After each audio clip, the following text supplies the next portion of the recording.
Morning, and today we're going to look at a fascinating topic, which is the question: what gets born out of failure?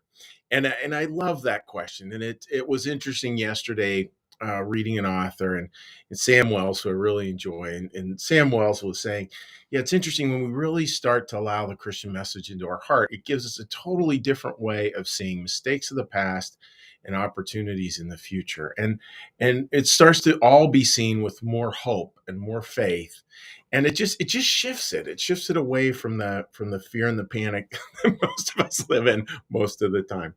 So we're looking at this question, and it's a fascinating one. So we're looking at Noah, and Noah's about ready to enter the scene here. We're looking out of the book of Genesis, and there's this begat section, and a begat section is where so and so begat so and so begat so and so. It's setting up the whole ancestry, and that ancestry ends here at this part with Noah. So it goes through 32 verses of so and so begat so and so. So think of 32 generations, right? That it lists, and then the last one is Noah. And from a Swedenborgian perspective, why would that be in there? Well, it's in there because we're talking about a church in ourselves. We're talking about a church in the world. How things go through all these different sort of gradations, and then finally something new starts to be born. And it doesn't mean those gradations are wrong. It just means they're part of the story. You can think of them like failures. You could think of 32 failures to get to this thing called Noah, it's a new thing being born. So what is that all about? Well, it's interesting. When I was looking at the line for today, which is right when Noah arrives on the scene. This is Genesis 5, verse 31. And after Lamech fathered Noah, he lived for 500 years, and he fathered sons and daughters. And he died. And Lamech died. So it gets to this part of Lamech was his name. It was Noah's father. And again, we're talking poetic truth. We're not talking literal truth. We're not talking people who lived 700 years. We're talking about stages of life.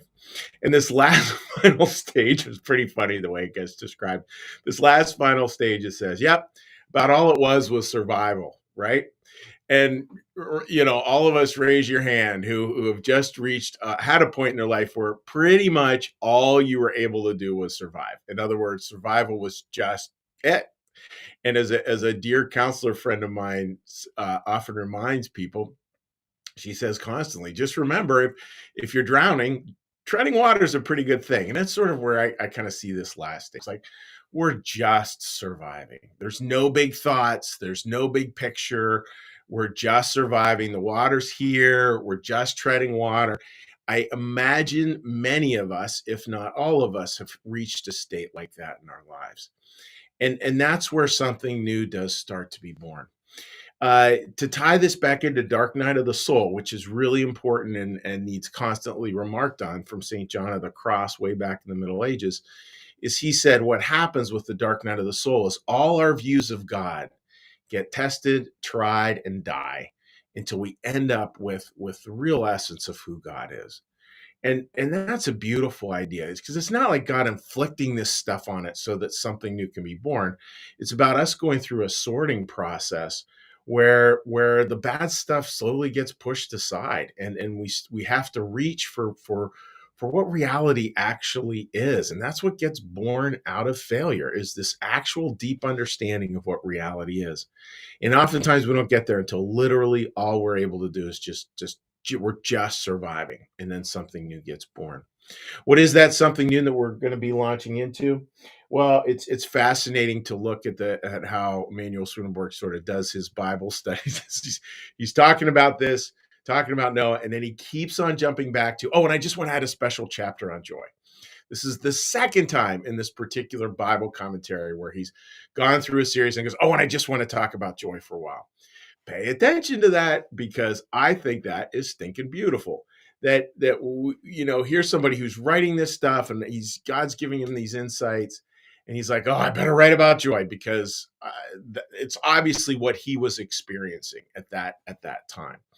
And it's interesting that he puts a chapter right after this on joy, and that thing that's being born. I'll read you the line here.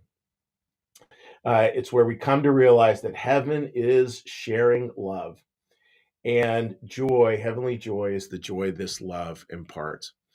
So it's a beautiful idea, and you think about like 32 voices, 32 verses, we could say voices even, 32 voices, 32 verses to get to this point.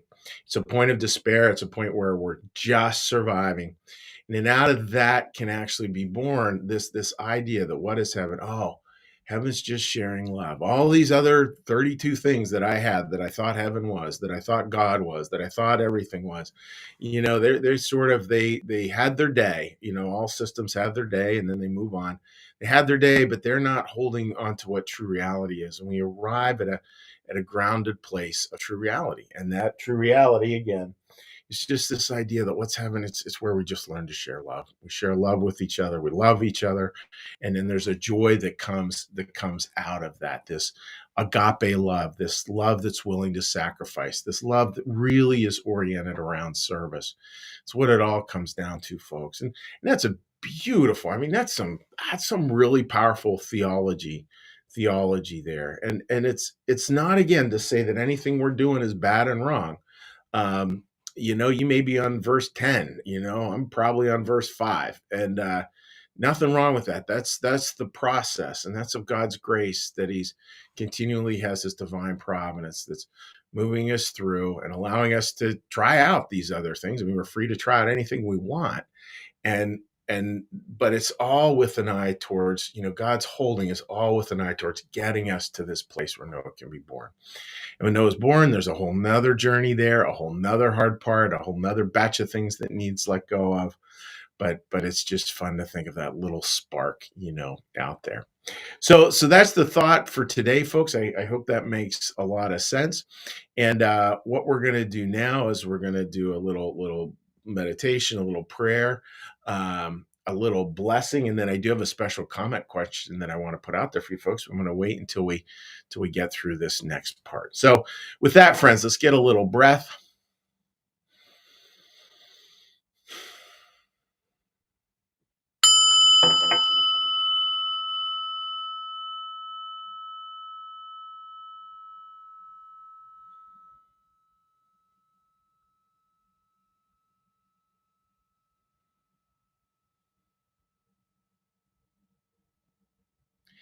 Be still and know that I am God.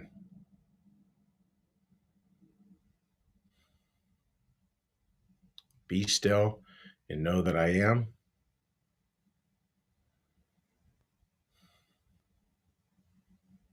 Be still and know that I.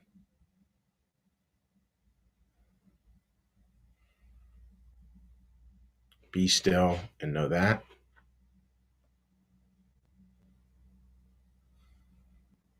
Be still and know.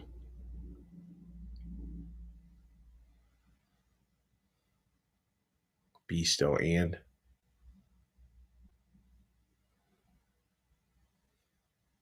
Be still.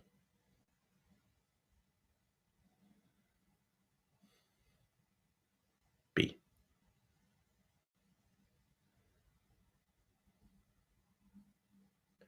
Our Father, who art in the heavens, hallowed be thy name. Thy kingdom come, thy will be done, as in heaven, so upon the earth. Give us this day our daily bread, and forgive us our debts, as we also forgive our debtors. And lead us not into temptation, but deliver us from evil. For thine is the kingdom, and the power, and the glory forever. Amen. May the Lord bless you and keep you. May the Lord make his face to shine upon you and be gracious unto you. May the Lord lift up his countenance upon you, bring you peace, and bring you home. Amen. All right, dear friends. So today's comment, and again, you're welcome to leave it on any of the platforms or the ones I'll be looking at, will be our Facebook one. Is we have a question we're using for Sunday, and many of who watch the adult service, we do a lot of texting during church, and the question this week is, what good thing did you observe this week?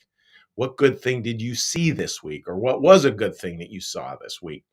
And feel free, actually, as you're making comments. I know we have usually around a dozen people on there who leave comments every morning on the Facebook Live page. Feel free to throw a comment on there. Like, what was a good thing that you observed this week, and I can start to, put some of that stuff together for Sunday, or just join us on Sunday and throw the comment live. Either way, would love to hear that from you folks. And let me get my trusty rusty phone up and going here. And I hope, again, as always, you folks are surviving the incredible heat. All right. Let's take a look here. Linda, good morning to you, my friend, and looking forward to our dinner with everybody on Friday night. Paige, thank you for explaining the purpose of the begats. It's pretty interesting, Paige. And, it's one of those pieces like, why is that in there? Who cares? Who cares who my great grandparents? That don't matter. But it actually adds a whole new layer, and there's some fascinating little studies you can do with it. Actually, Sherry, good morning to you, and I hope you're doing well. Sue, good morning to you. I hope life is going great. Carolyn, one of our Midwesterners, thank you, and you are welcome, my friend. Thank you for joining us. Marianne writes, good morning, and good morning to you, Marianne. Mary Haney writes, we weren't ever really there, are we? It's a process. Enjoy the journey. It's so true. Like, there really is no finish line. And I am a little bit disappointed with that most days, because I want there to be a finish line. But then as soon as there is, I'm like, okay, what's the next challenge? So it is interesting, Mary. Like, the journey just goes on. Blessings of being past it and reviewing the journey you went through and realizing it was destiny at that moment in your life, and that there is hope and life afterwards. That's really well said. And I was thinking about that, like with, how many people obviously we work with a lot of people who struggle with addiction. Churches just tend to, and a lot of those people will talk about, like, alcoholism ended up being my greatest gift, which is, little flavor of what you're talking about. Marcus, good morning to you, buddy. Hope you're doing well. Nice meeting yesterday. Kim writes, empathy is, yes, that was I'm going to have to pull a picture of that, Kim, for church. Empathy is not dead. Little baseball player confronting pitcher whose ball hit him. That's really good. That's essentially the essence. Like, it's interesting to look at the essence. This is what we're doing on Sunday. The essence of that, right? Where we can look at that kind of picture. And if you haven't seen it, you can Google it. And we instantly know that's what's true. Like, we instantly know it. And isn't it interesting that there's a part of all of our souls that instantly knows that? And that, I think, is incredibly good. Sherry writes, seeing the children going back to school, that's beautiful. Yes, it is certainly a process. What a journey. Lots of twists and turns. Amen to that. So thank you, folks, for joining me. And again, you'll see we'll be posting up that what good things did you see this week. We'll be posting that up a couple times. And again, you want to add a comment down here if you're joining us, as most people do, archived. I would love your commentary, and always fun to hear what people have to say. So with that, dear friends, take care. God bless. Have a great day. Bye-bye.